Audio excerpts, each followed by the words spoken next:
piling mo, di mo mawawala ang korupsyon.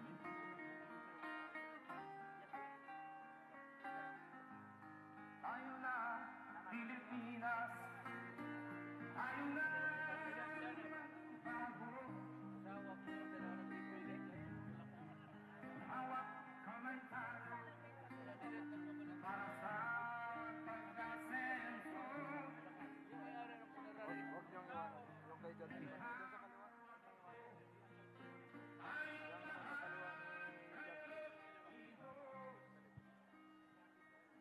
Doon sa kaliwa. Para sa tunay na pagbabago.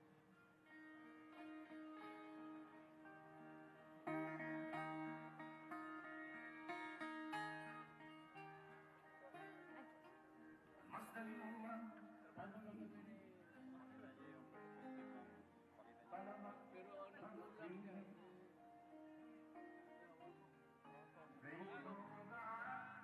Yan ang Bulacan niya.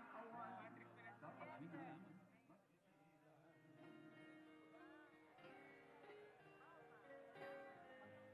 Tayo na, Pilipinas, tayo na magbago. Hawak kamay tayo para sa pagkasenso. Hawak ako, tayong lahat ay Rodrigo. Para sa mga pagbabago.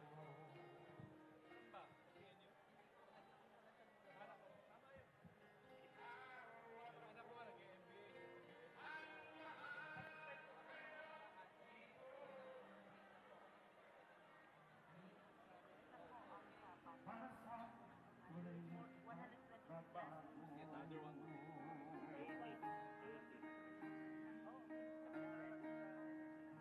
Meron ba ako?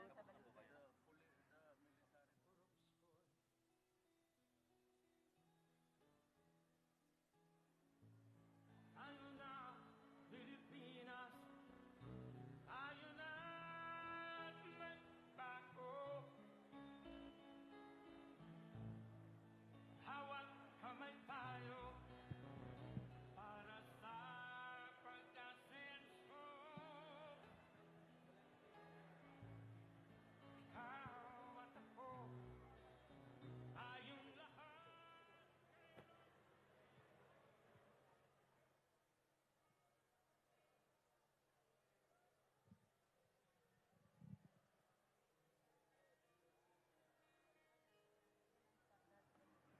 Mayroon na. Ito na yung climate resilience. Saka dati sir, ito concrete hollow block yan eh. Ginawa namin grill para nakikita kayo sa iba. Saka yung hangin, saka ilaw po. Dati kasi yan sir, karado yan. Start ng window. Bayan ko sa magunaka ng tao.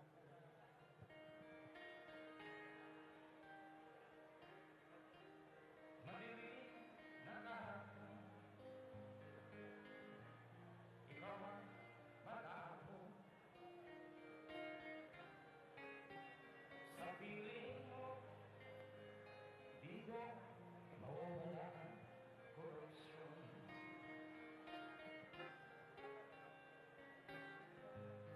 Tayo na, Pilipinas, tayo na bago. Hawak kamay tayo para sa pagkasenso. Ikaw at ako, tayong lahat kay Rodrigo. Duterte, para sa tunay na pagbabago.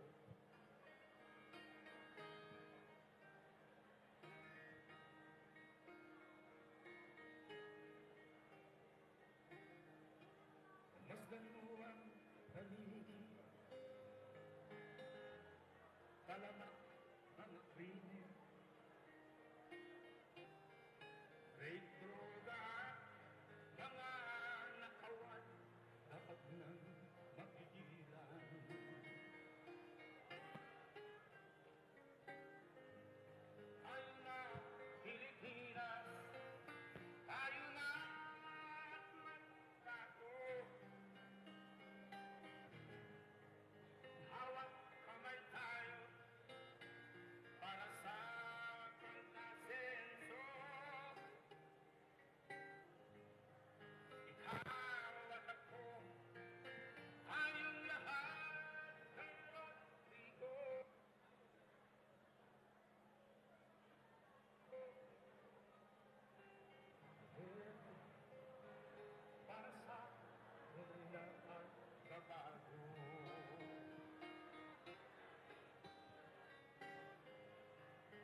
National High School. Kasama po ng ating Pangulo, sina DepEd Secretary Leonor Briones, Madam Shelito Hanilet Avancenia, Bulacan Governor Wilhelmino C. Alvarado, Bulacan District 1 Representative Jose Antonio C. Alvarado, at Bulacan Mayor Patrick Neil Meneses.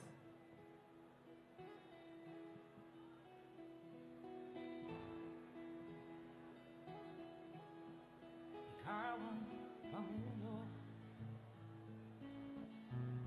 para sa pagbabago. Sawa na ang bayan ko sa magnanakaw na tao.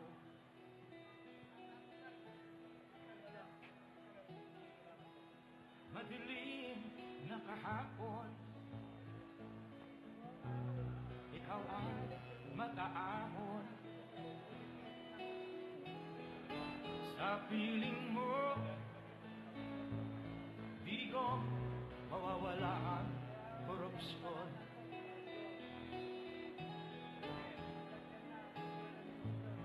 Tayo na, Pilipinas, tayo na magbago. Hawak kamay tayo para sa pagkasenso. Ikaw at ako, tayong lahat kay Rodrigo Duterte, para sa tunay na pagbabago.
Salamat po, Pangulong Duterte. Ating pong bigyan ng masigabong palakpakan.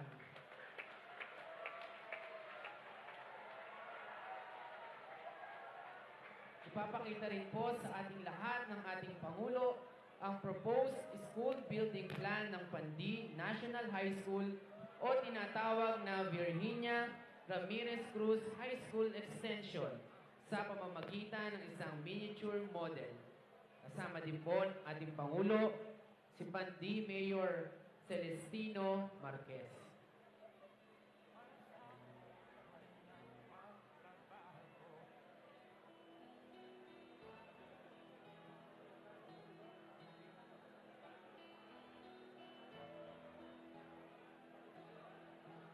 Masdan mo ang paligid, alamat mga krimen, may droga at mga nakawan, dapat na mapigilan.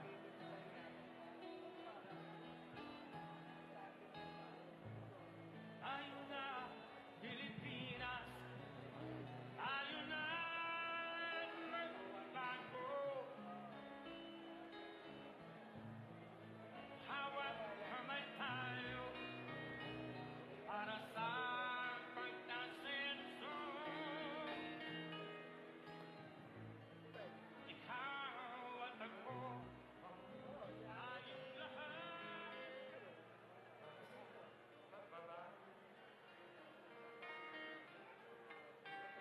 Sawa na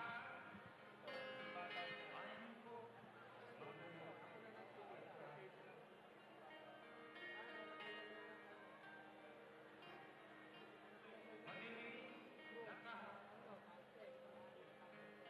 Palakpakan po natin.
Ikaw ang mag-aahon sa piling mo.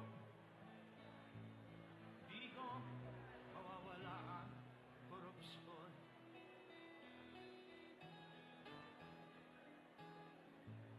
Tayo na Pilipinas, tayo na magbago.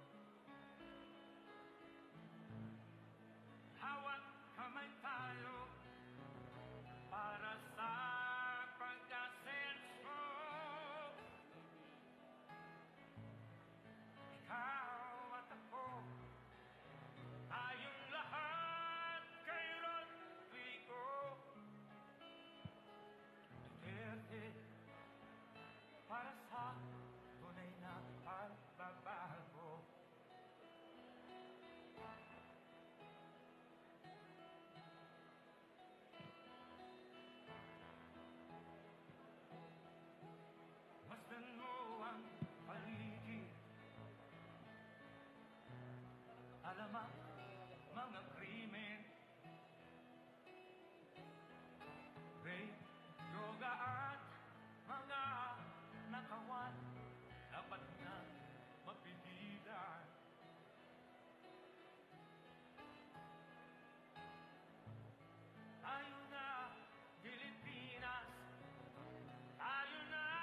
Mga kababayan, ang Pangulo ng Pilipinas, Pangulong Rodrigo Roa Duterte.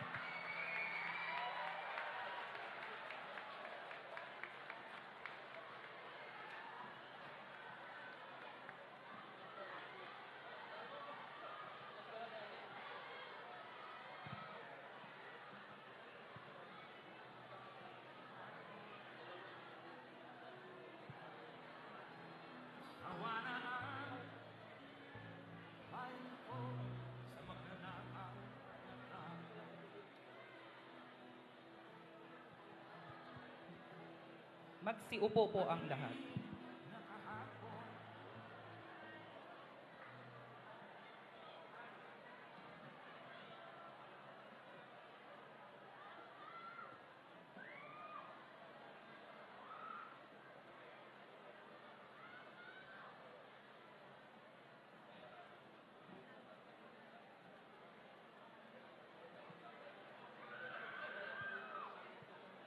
Upang simulan ang ating palatuntunan, ating pong anyayahan ang ama ng lalawigan ng Bulacan, Gobernador Wilhelmino M. C. Alvarado, upang ihatid sa atin ang bating pagtanggap.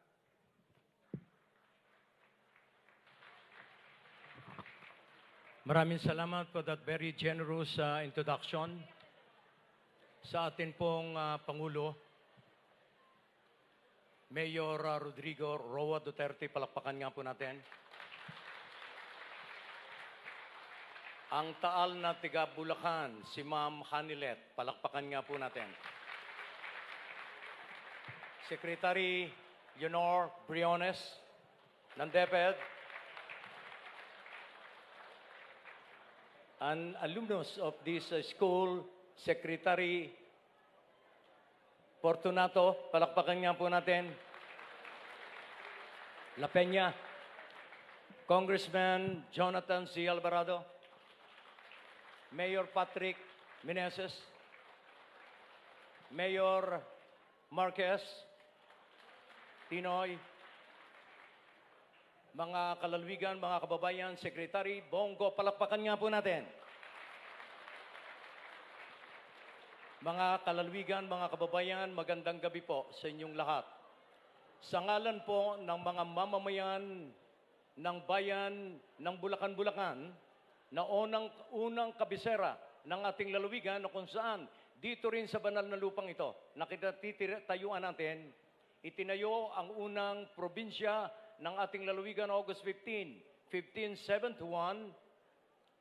Gayon din po sa ngalan ng bayan ng Pandi, na kung saan itinatag ang unang Republika ng Kakarong de Sili. At sa ngalan ng aming dakilang lalawigan ng Bulacan, kami po'y nagpapasalamat sa ating Pangulo, Mayor Rodrigo Roa Duterte, gayon din po sa kagawaran ng edukasyon, sa pagbibigay ng 2 additional high schools, public high schools sa bayan ng Bulacan at ng Pandi, na magbibigay katuparan sa ating mga kolektibong layunin na mapaunlad po natin ang kaalaman ng ating mga kabataan. Sa isang bahagi ng No Limit Hungry, habang ibinababa ang batong panulukan ng paaralang pinatatayo noon ni Crisostomo Ibarra, binanggit ng ating bayani si Dr. Sarizal, ipakita mo sa akin ang paaralan ng bayang yan at sasabihin ko sa inyo kung anong uri ng mga kabataan at pamayanan mayroon ng bayang yan. Ito po ay nasagot ng ating panahon sa panahon ng ating Pangulong Rodrigo Duterte, na kung saan ang mandando ng ating saligang batas na kinakailangan ng pamahalaan may kaloob ng libreng pag-aaral mula elementary, secondary hanggang tertiary, pati tuition fee sa kanya pong kapanahunan natupad. Palakpakan nga po natin. Sa pagkakaroon po natin ng magagandang paaralang katulad nito, we'll be able to produce hindi lamang po yung labor force, but cause skilled and enlightened human resources to be able to face the challenges of economic growth, in sustained development. Lalo na po sa panahong ito when everybody is looking north of Metro Manila. Ang lahat halos ng investors nandito na sa lalawigan ng Bulacan at marahil maraming ipaliliwanag po at ipapahayag ang ating Pangulong Rodrigo Roa Duterte at sa diwa po niyan, buong galang po namin na tinatanggap kayong lahat sa pangunguna ng ating ginagalang na Pangulo at ang kanyang may bahay, si Ma'am Hanilet. Gayon din po ang mga opisyales ng national and local na pamahalaan sa napakalagang araw na ito ng pagtatayo po natin ng ating paaralan. Maraming salamat po. Magandang gabi sa inyong lahat. Mabuhay po kayo, ating Pangulo. Maraming salamat po, Governor Alvarado. Ngayon naman ay ating maririnig ang ilang mahalagang tala ukol sa isasagawang pagtatatag ng General Gregorio del Pilar National High School at ng Pandi National High School. Ating inaanyayahan ang kalihim ng Kagawaran ng Edukasyon, Kalihim Leonor Briones. Ipapakilala rin po ni Secretary Briones ang ating panauhing pandangal at tagapagsalita pagkatapos ng kanyang briefing.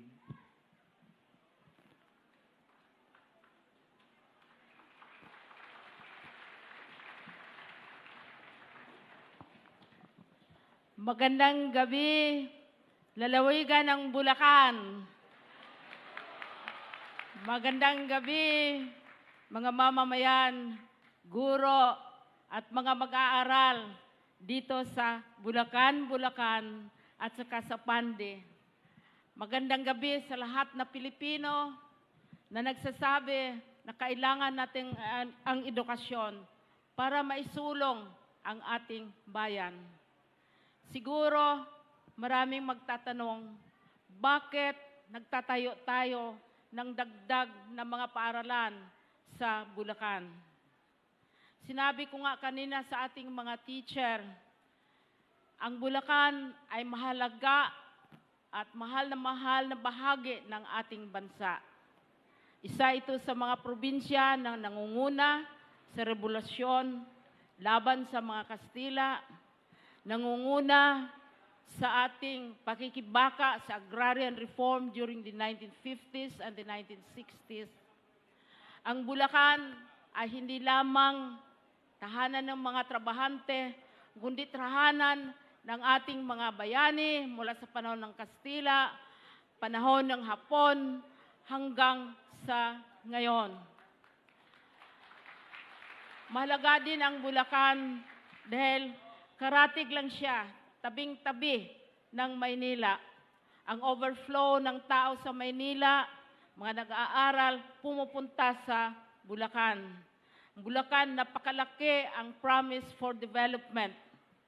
Kaya ngayon pa lamang gusto na nating paghandaan ang ating mga paaralan. Hindi lamang kailangan natin ng universidad at mga colleges, kailangan natin ng mga malalakas, matatatag na mga basic education facilities, lalo na sa school buildings, computers, at iba't ibang equipment. Pinili natin ang Bulacan at saka ang Pandi dahil sa papel nila sa kasaysayan ng ating bayan. Sino bang estudyante na nakatapos ng high school na hindi alam ang papel ng Bulacan? Sino bang estudyante, sino bang learner na hindi kilala si Gregorio del Pilar, si Marcelo del Pilar, at sinong hindi nakakakilala sa mga makata, sa mga mag-aawit, magsasayaw, na lahat ay galing sa Bulacan. So, ang laki ng kontribusyon ng Bulacan sa ating history, sa ating kultura, at dapat lamang na ito ay buhayin at i-pass on sa ating mga learners. Kaya kailangan hindi lamang ang school buildings, Mr. President, ang gagawin namin dito sa edukasyon, kundi i-review namin ang curriculum. Halimbawa, buhay ni Gregorio del Pilar, buhay ng mga local heroes. Kanina kinikwento sa akin yung travel, halimbawa during the Japanese period, the Spanish period, na magkaratig probinsya ng Bataan, sa Tarlac, sa Central Luzon, and so on. At ang Bulacan ay talagang napakahalaga. So isa ito, sa lugar na itong nandito tayo ngayon, isa sa 3 paaralan, 3 gusali na ating i-build. Dito sa Bulacan, sa Pandi, mas malaki, 4 yun, at ang isa pang malaking school complex ay sa Valenzuela. So maraming salamat, Mr. President, sa pagsuporta at sa pag-inspire natin sa education.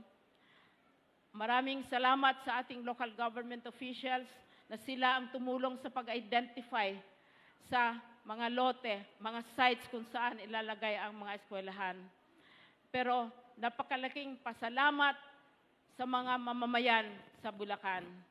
Ngayon, kailangang ipakilala ko sa inyo ang isang Pilipino na hindi na kailangang ipakilala. Isang karangalan para sa amin sa DepEd, para sa atin dito lahat, na ipakilala ko sa inyo ang isang taong sustained ang suporta sa edukasyon. Nung siya ay nag-assume ng kanyang tungkulin bilang presidente, napakatindi ang pressure na hindi ipagpatuloy ang senior high school. Pero pinatuloy niya ito at siya ay hindi iba sa DepEd family dahil siya ay anak ng isang teacher. Siya ay lumaki sa guidance at tutelage ng kanyang ina na teacher din. Siya isa sa atin. Siya ay isang magiting na modelo para sa ating mga learners. Anak ng isang teacher, kagaya ninyo, galing din sa mga teacher dynasties. So, fellow Filipinos, I have the honor, I have pride, and I have the joy of presenting to you the President of the Republic of the Philippines, President Rodrigo Roa Duterte.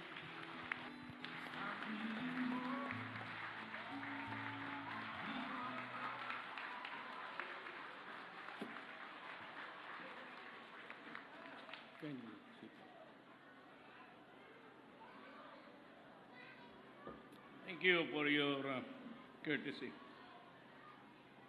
Well, just an off-the-cuff statement that what really hurried the project here in Bulacan was Hanelet. My wife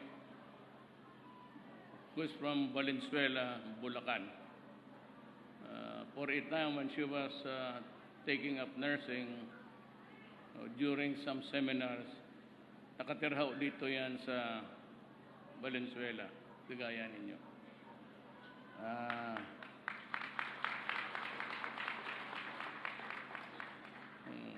Maghanap pa ng maraming congressman na ipakasal ninyo sa Bulacan niya para puno itong, you know, I have to pardon me, but I'm not quite adept in the Tagalog dialect. The problem in Davao is that it's a melting pot, and every major tribe of our country is there. And we grew up talking in Ilonggo, Bisaya, Tagalog, and sprinkling of the influence of the migrants, yung mga Ilocano. Kaya naglaki kami na nakakaintindi. But over the years, nalimutan ko na what I could manage a sentence or two when we were young. That's how our country grew up to this magnitude and dimension. I'd like to acknowledge Education Secretary Leonor Briones, Science and Technology Secretary Fortunato de la Peña. Dito siya nagtapos. Sabi niya, mahusay daw itong eskwelahan na ito. First District Representative Jose Antonio C. Alvarado. Bulacan Governor Wilhelmo C. Alvarado. Bulacan Mayor Patrick Meneses. Pandi Bulacan Mayor Celestino Marquez. My wife, who is a nurse,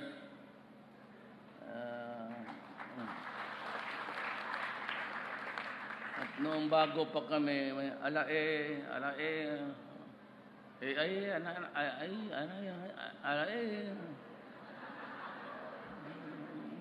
bakit yung salita ninyo parang kinakantan, may tono. Yung mga guro, empleyado at estudyante ng General Gregorio del Pilar National High School, the other elected officials of this province and municipality and city, mga kasama ko sa gobyerno, mga kababayan ko. I'd like to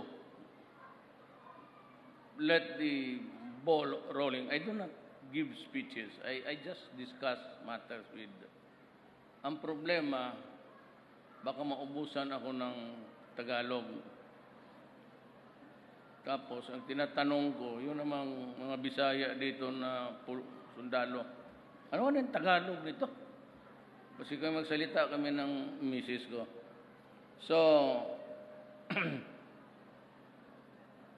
just to give justice to those guys who gumawa nito.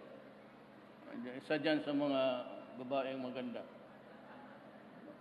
Anyway, I will read it because if you allow me to talk extemporaneous, I tend to over-talk and get into someone's other time. I am glad to join you today as we break ground on two secondary school facilities that will soon rise here in the province of Bulacan. Once completed, these buildings will serve as a testament of our commitment to invest in the potential of our youth. These structures will promote well-being, nurture their dreams, and become a breeding ground for future leaders of our country. Education is indeed the most valuable gift that we can leave behind to the succeeding generations. This is why I have been firm in my stand that no Filipino youth should ever be denied access to high-quality education, whatever circumstances they may be in. As previously mentioned by Secretary Briones, my mama was a retired school supervisor sa Ciudad ng Davao. Alam ko ang heartaches pati ang pain ng isang nanay. Noong panahon, we migrated to Davao in 1948.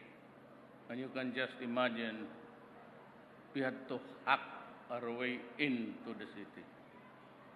And also my father was also a lawyer, taught also in one of the law schools in the city noon. Kaya alam ko yung 5-6. Yan ang gusto kong patayin na sistema. Kung hindi ko mapatay ang sistema, yung nagdadala ng 5-6 na lang ang ating patayin. Mas madali, masiguro. You know, there in Davao, maldito itong, well, I'm not trying to derogate the nation or the tribe. But itong mga 5-6 kasi sa Davao, magpautang.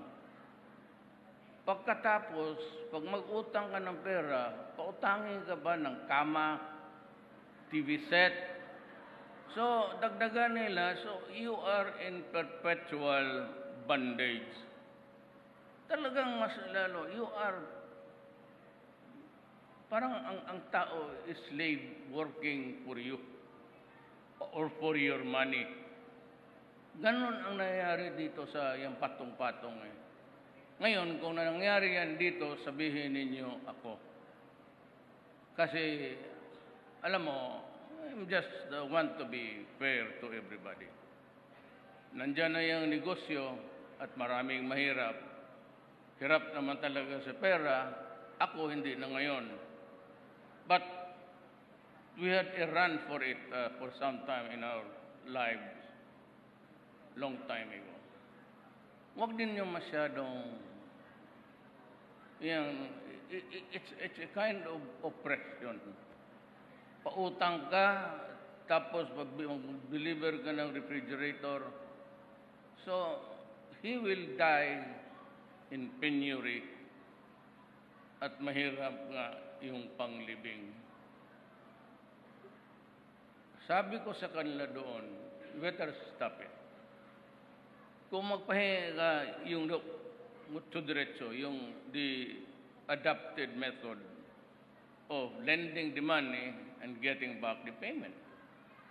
Pero kung dagdagan ninyo ng ganon, putang ina, papatayin mo kayo. And, ang buang marami na rin namatay, pero puro disgrasya. Nagbumotor eh. Di bungguin mo lang yung puwit, diretso-diretso na yan sa impyerno. Sabi ko, do not force me to do things I do not want to do. But remember, there are things in this planet and in this place, in this country, that nobody can do it except me. Alam na ninyo yan, nagkaintindihan na tayo. Basta ako, I will just make a sweeping statement. Lalo na yung drugs, corruption. I am not proclaiming to be the cleanest official thereabout. May mga kalukuhan ako. As a matter of fact, si partner ko si Hanelet is my second wife. Kasi yung hiniwalayan ako ng isa, dahil mo rin sa kanya.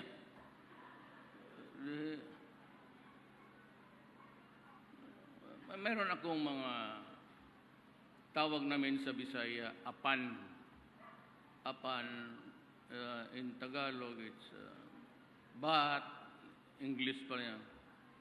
The but of the matter is, ganon ka. No? So, pero yung nakaw sa ilang cabinet members na. All of them were my friends. All of them worked for my election as president. All of them spent sleepless nights. Kaya pagdating doon sa cabinet, sabi ko, I welcome all of you. But ito lang hingiin ko. Huwag lang sa corruption. Di ko talaga masikmura yan. You do it, and it's goodbye. And it has come to pass. Talagang ganun ang nangyari. And there will be more if they do not behave in the executive department. And besides, just to make a hard and fast rule for everybody, and for your information, I'm the only president who does not get the papers yung mga transactions sa gobyerno. Be it yung construction dito, andyan si Secretary Briones, si Boy de la Peña. Yung project sa gobyerno, kung sino yung opisina na dapat mag-handle, kanya yan. It begins and ends with her or with him. Walang mga transaction, highway, reclamation, airport, they do not reach my table at all. Kasi talagang ayaw ko madudahan even. Because I impose a condition that we must be like Caesar's wife, beyond whisper. Kaya ayaw kong mga negosyante makipagkita. If it's about economics, you go to, it's about an invention or something, science can help us, you go to, boy, if it's about education, whatever, mga proposal ninyo, laptops and all, you go to Secretary Briones. Do not talk business with me because I am not the right person to talk to. Yan ang maasahan ninyo. Wala talaga. Maghanap man kayo sa mga papel ninyo dyan sa project. You'd never see any marginal note or any ayaw. Hanggang dyan lang yan. Sa inyo yan. Pag maganda ang project, I can always say, congratulations. And tama talaga ako for putting you there. Eh, pag magkamali ka, wala nang istorya. Sabihin ko lang, sabihin ko kay Bong. Sabihin mo, umalis na. Yung iba,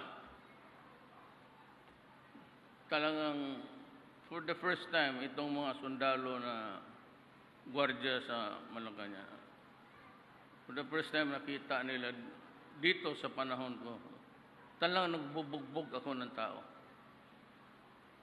Talagang ikaw pagka hangol ka sa pera, bantay ka kasi ipakain ko talaga yung pera sa iyo. You will eat it. Yung tanimbala, sabi ko, putang,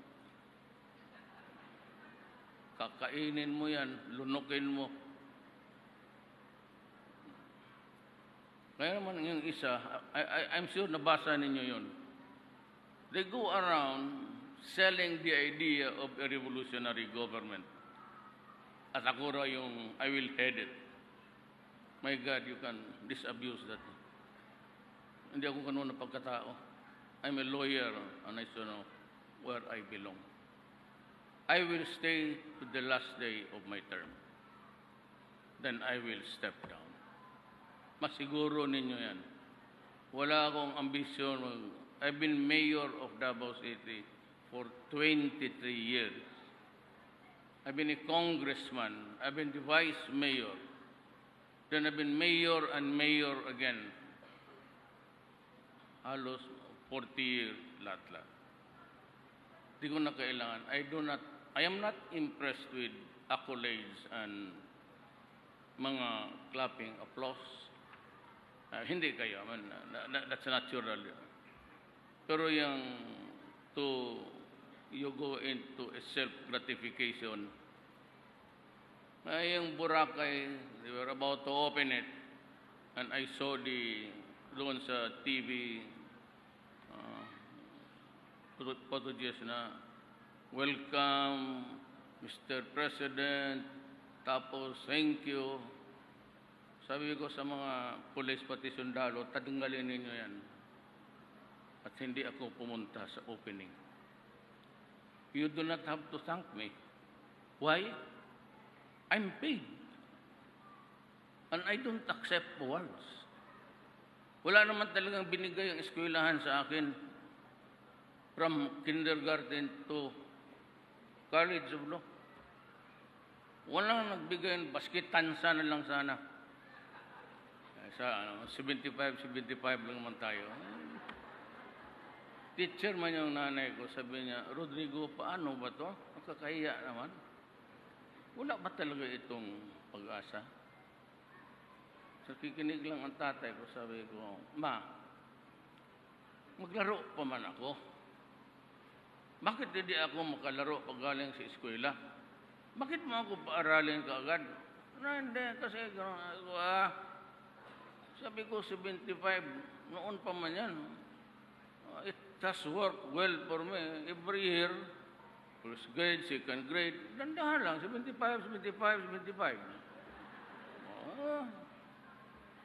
Pero hindi ko masabi sa mga anak ko, gago. Pero yun talaga, hindi ako nagpapato. That was really my retort every time I am, bamboozled by my parents. Sabi ko baski yun sa College of Law na, may maraming walang hiya rin niya mga classmate ko. May iba, justice sa mga gago. Magtinginan lang kami doon sa library. Sige. Doon na sa ligar na. Nandiyan pa ngayon yung putang ina niya. Yung mga estudyante yan. Chilled beer. Ano mo talaga, masarap eh. Doon. Kaya nag-graduate kami, tama-tama lang. Si Sunny Dominguez, kababata ko yan, classmate ko. Kindergarten, high school, valedictorian. Right talaga yan. Tugade. He was our valedictorian sa law school. Klase namin. Mahusay ang Tugade at mayaman yan. Yung kayo marinig kayo na Tugade is a billionaire. Noon pa estudyante na kami, may pera na yan. Not in millions, but he was well off. The way he was changing cars every year pag enrollment time. Meron na yan. Lahat yan sila puro bright. Esperon National High School. Lalo na si Secretary Briones. Pag nagsalita ito, tinig kami na talaga. The wisdom of a human being who's been around for so many years. So yan ako 75 lang. Pero kita mo naman ang mga cabinet member ko. Secretary Briones, National Treasurer ito natin. Siya yan alam kung ilan talaga at magkano. Boy, lahat yan sila, Lorenzana, valedictorian yan sa PMA. Duterte, 75, 76, 77. Pero may isang tanong ako sa inyo. Sagutin ninyo ako yung tama lang. Bright mo yan sila lahat, pero sino ang tigas? Ang valedictorian o ang 75?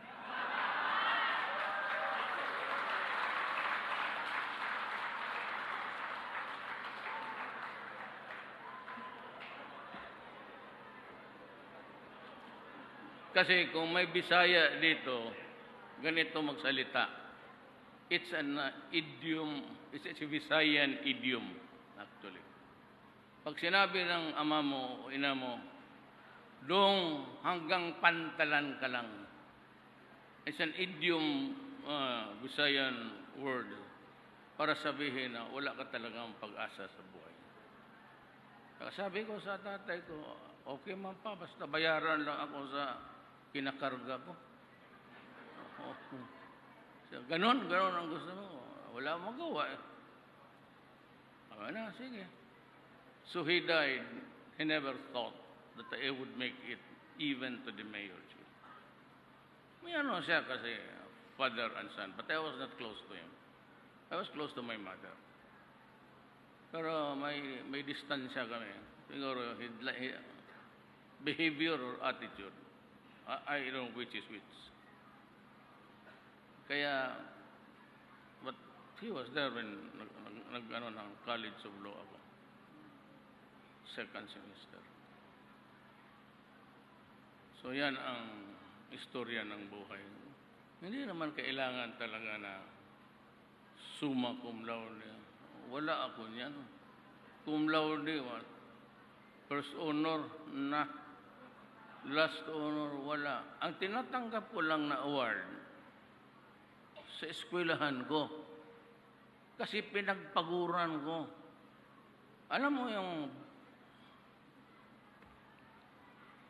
Pero yung police, mga pare sa eskwelahan ko, okay yan. Yung ibang obispo dito, mga ugok. Lahat yan. May I remind you, believe in God. Kaya ako medyo, hindi naman matapang. But pag trabaho ko talaga. Do not fuck with me. Pag sinabi kong wag. Pag sinabi kong putang ina mo, papatayan kita. Talagang nahiritan kita. If I say to you now, which was the same words, or which was the same advice or warning, if you may, nung nag-mayor ako, sinabi ko, do not destroy my city. Do not destroy our children.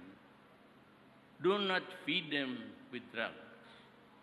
If you do that, I will kill you.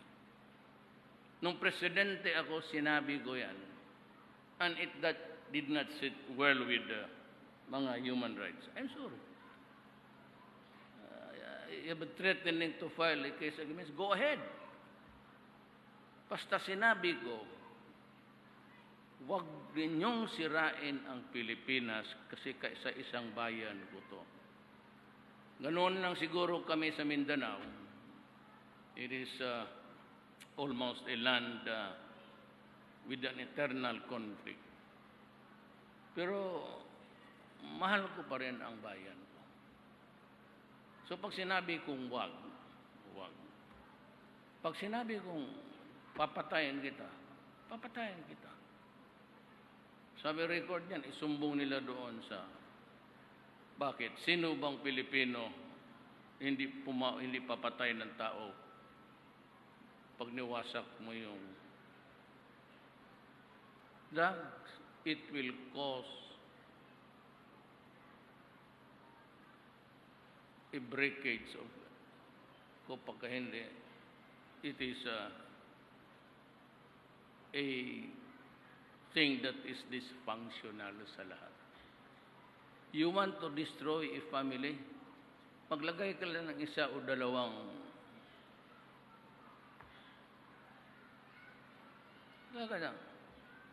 sira na yung pamilya na yan. Wala na. Alam ko kayo na, you must have observed. Itong Bulacan, malakas to. But I tell you, I'm warning you. Nalaro ka sa buhay dito. Hindi ako lang pakialam dyan sa pare. Alam mo, pakialam dyan sa human rights. Sundin mo lang kung ano ang tama. It's prohibited, it's unlawful, and do not do it to my countrymen. Wala kaya yung away ko sa pare. Problema naman sa pare, ganito, kung makausap lang nila. When you criticize me, maybe you'd find it outside of the church and interview doon. But do not use the pulpit at yung homily mo to attack me. Because there is a separation of church and state. Do not use the religion. Because if you use the religion, demonic ako, demonyo ako, and to the extent magsabi, sana mamatay na si Duterte, in a mass, you are treading into dangerous grounds. Kaya ang banat ko, hindi na doon sa tao.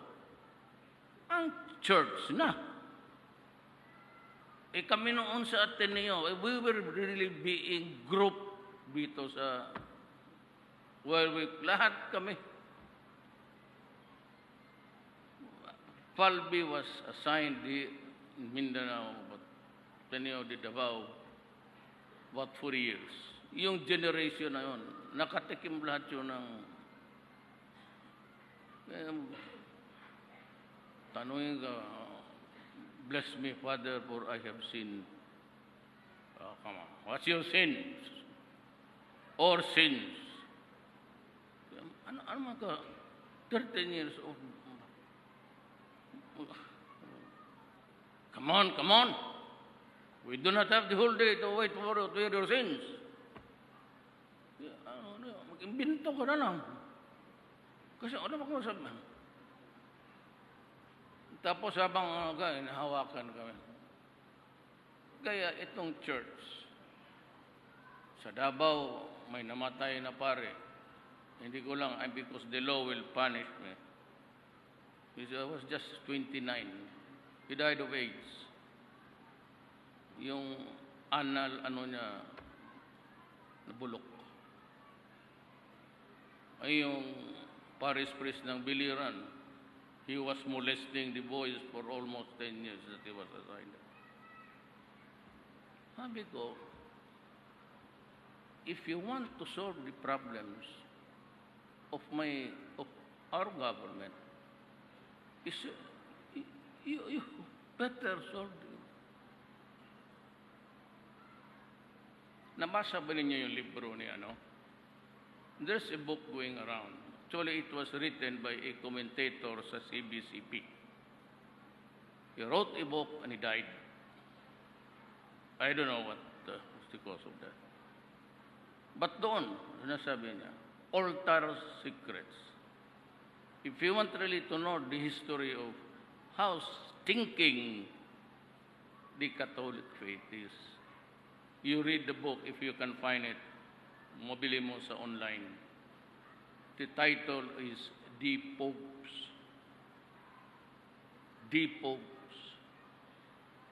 So makita mo si Lucretia Borgia, who was the daughter of a Pope. She had an incestuous relation with the father. At yung anak nila was nurtured and trained to be a future Pope. Naging Pope talaga ang animal. Kung kayong gano'n na tapos magturo kayo sa akin, demonic, I have to protect. Hindi ninyo kaya, mga pare. May mga tao talaga. Ang gaya ang social dysfunction. Mag-isa. Pag magpabili ito, magtama yan ng mga 5 o 6 araw-araw. Tapos itong isa bago, contaminates doon para konsumo niya. Yun naman ang mag-ikot pabili sa eskwelahan. Putang inabantay kayo sa akin. Huwag kayong magkamali talaga. Tapos, once there is an addict in your family, that family is dysfunctional. Sigurado yan. And that is a problem. Ang lalaki ng bayag kasi sigihan ninyo, nilaruan ninyo.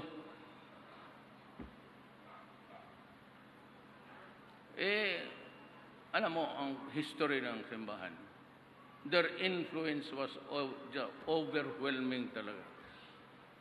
No politician of recent memory makipag-away dyan sa Vatican pati sa Pope. Nagkamali sila dito sa akin.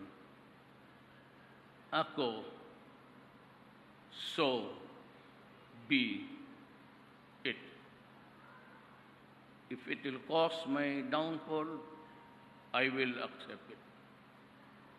If I die or totally destroyed or discredited as a politician, that would be my destiny. Tanggap ko yan. Kasi nakasulat yan dito lahat. So hindi ako ako lang ang magsabi, putang ina kayo, mga obispo kayo, letse kayo. Kaya totoo naman At karamihan sa kanila, bakla. At wala akong sa bakla. Ay, sa dormitory, ang karumit ko, bakla, mga bakla. Pero sila, they should come out in the open, cancel celibacy, and allow them to have boyfriends also. Ang problema kung sinong maniwala sa iyo. Ganito ngayon, patay na to sa ang nagbigay ng introduction si Marites Vitog. Altar of Secrets, Sex, Politics, and Money in the Philippine Catholic Church. kung masagot nila ito, at sabihin nila may isang bagay dito na mali, abangan ninyo ang Holy Week. Dito ako magpalansang sa krus sa Bulacan. Totoo. Pero wag naman matagal. Siguro mga 30 minutos ka kaya ko man yan. Walang yabang. Sabayan mo ano mga ako, sige. As a matter of principle, sige, gawin ko. But you correct this. Tell us the truth. Kasi kami, we had no choice when I was born. Katulog yung nanay pati tatay ko. I was brought to the church. Pwede wala akong magawa. It's not my choice actually. It's the choice of my parents. My faith is, so you better, pagka sinabi mo, you proclaim ng ganito-ganito, you should walk your talk. Pero kung puro hypocrisy lang ang lalabas ninyo, kaya dito, may dormitoryo kayo sa mga anak ninyo sa labas. At ididepositin ninyo dyan sa yung orphanage. Kunwari, pero anak ninyo yan. Para malaman ninyo. Kasi sumubra kayo eh. So sabihin na, magpunta ako ng impyerno. Wala man rin talaga akong ambisyon maglangit. Unless my wife would really pull me up. But kung sabi ng hanilit na, gago ka. Matagal na rin akong may galit sa'yo, diyan ka na lang. I have one child with hanilit. Kaya hindi kami pwede magsama sa Scheme Lake because iba ang chapter niya. Sabi hindi tayo pwede magsabay. Kasi putang ina kung mahulog yung yawa na yan. Dalawa tayo. Eh paano yung anak natin? Baski pag uwi, she takes the commercial, o kung mayroon akong ibang sakyan, hindi kami nagsasabay. Ang datas dinan siya, gano'n. Talagang tiklop tayo. Pero ito, ayaw niyang aminin, ayaw ko namang idiin, kasi kaibigan ko, may utang na loob pa ako sa kanya. Kasi ang tinawagan ko yung nag-birthday yan si Inday, at ang gusto niyang birthday gift, si Sharon magkanta. Tinawagan ko si Pangilinan. Kaya nagpunta silang dalawa doon, nag-dinner sila ni Inday, paligaya niya yung anak kong babae, hindi maligaya ako. Pero yung batas na ni Pangilinan na tinaas niya from below 9 to above 9, below 12 to above 12, below 16, or 16 below, indeterminate sentence law, iniba niya. Pag nakasala ka, rape, whatever, pinatay mo, ni-rape mo, ninakawan mo, pagpunta sa istasyon, magsabi ang nanay, minor de edad yan, 14 lang yan. So young generation na yan. And if you can remember the day or date of the effectivity of that law, yun ngayon. Labas-pasok, maliit pa yan. Kasi kinukuha ng lola, tiyuhin.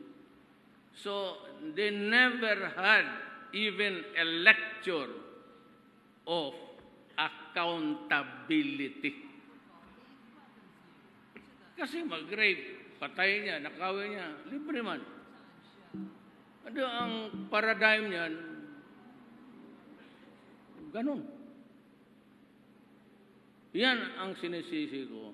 The greatest disservice ng ginawa dyan sa mga senador.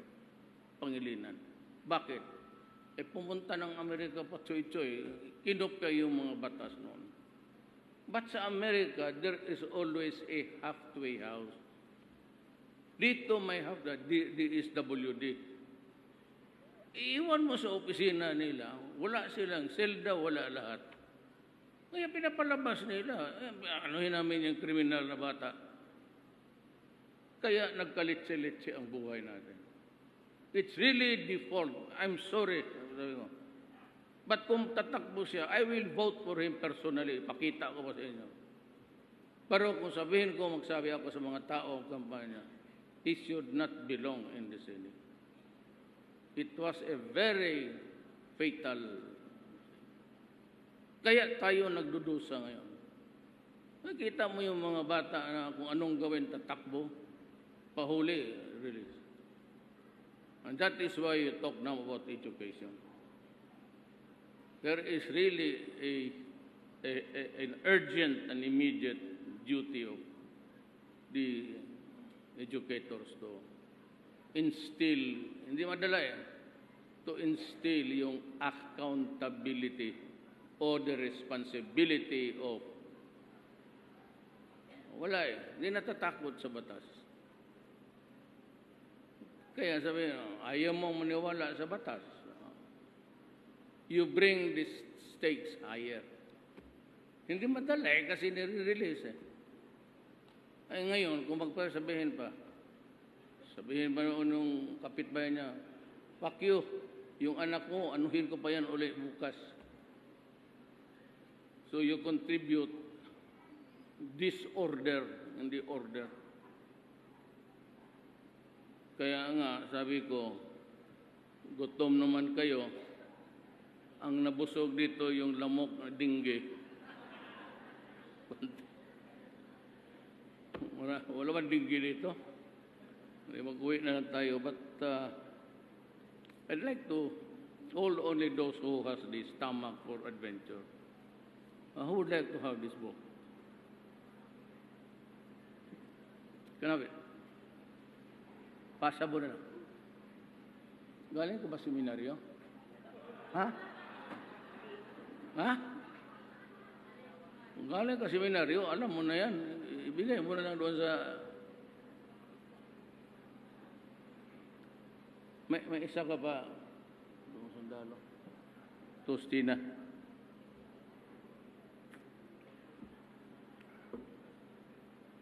I'd like to have a lady. Just keep an open mind. Yes, ma'am. Ikaw, naka-AF. Yeah. Hindi ka ba madre noon, ma'am?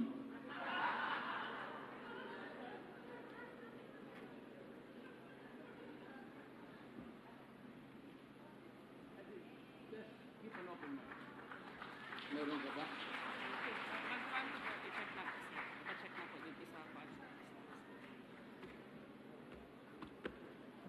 So just keep an open mind. You can maybe attribute bias on my part kasi inaatake ako, but just read it with an open mind. And you'll understand na hindi ko yung Diyos. Para sa akin, isa lang talaga ang Diyos. There is only one God. Hindi mo ako mapaluhod noon ng mga Saint Patrick, Saint Thomas. Anong tangin na? Hindi ko makilala itong mga animal na to, tapos luluhod ako sa kanila. Tapos may picture niyan, Saint Thomas, si San Vicente. Balang araw, baka simbahan ninyo, Santo Rodrigo.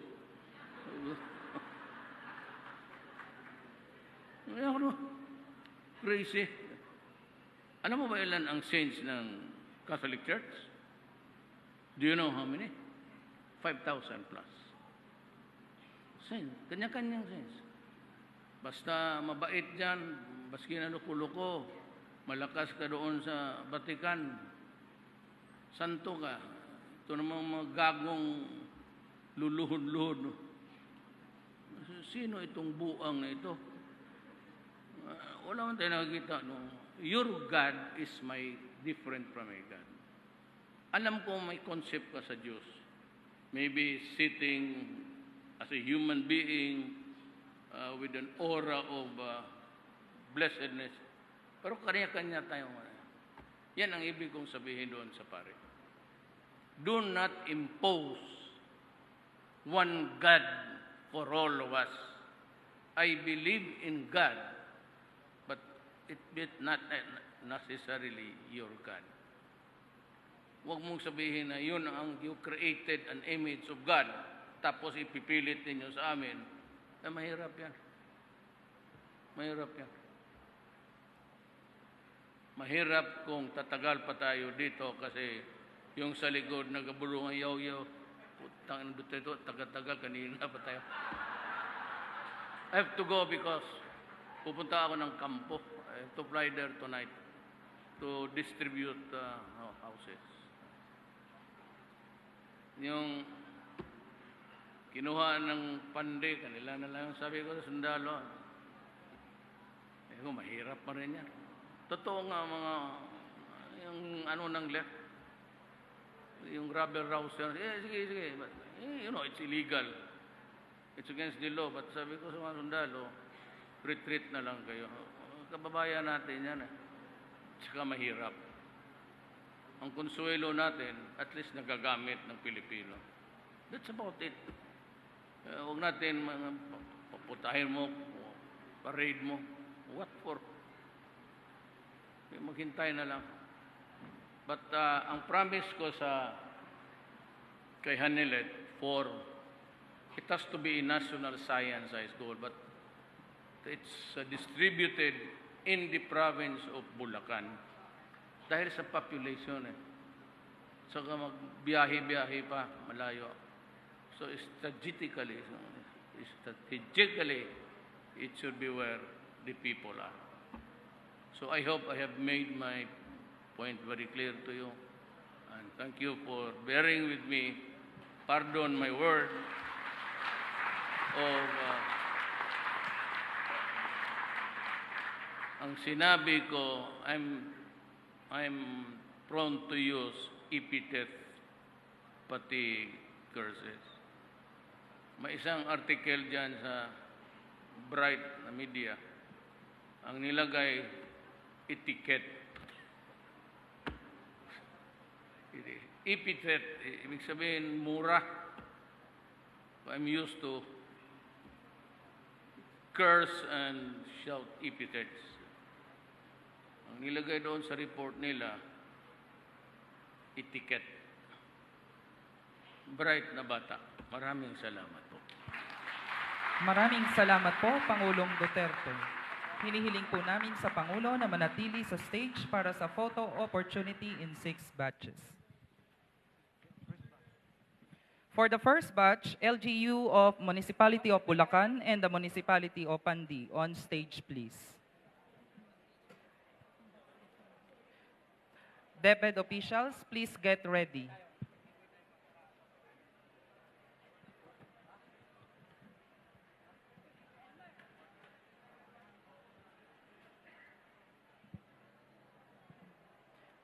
DepEd officials include Central Office, the Regional Office, the Schools Division, and City Schools Division Superintendents of Region 3.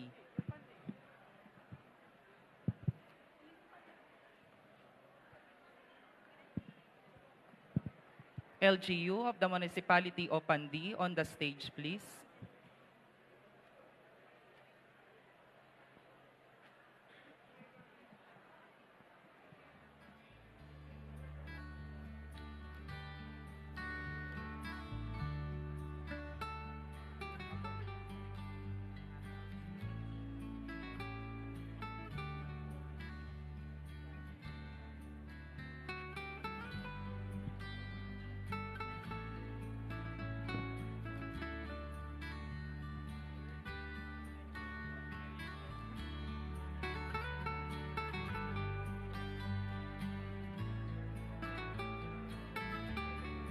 Thank you.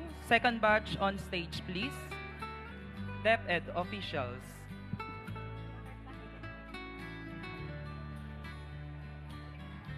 DepEd Bulacan District, please get ready.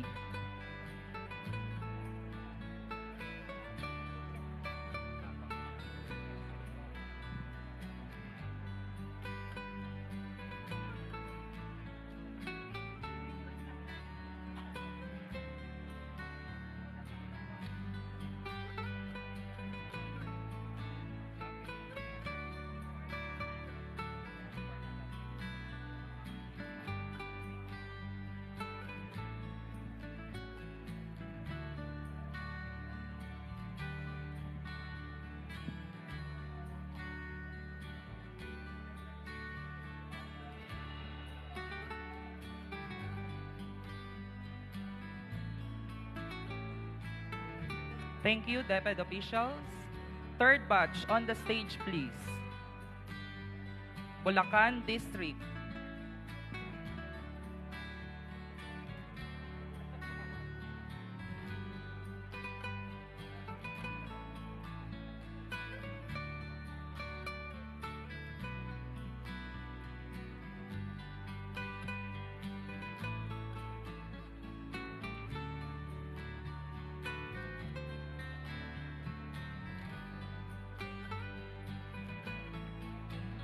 DepEd Pandi District, please get ready.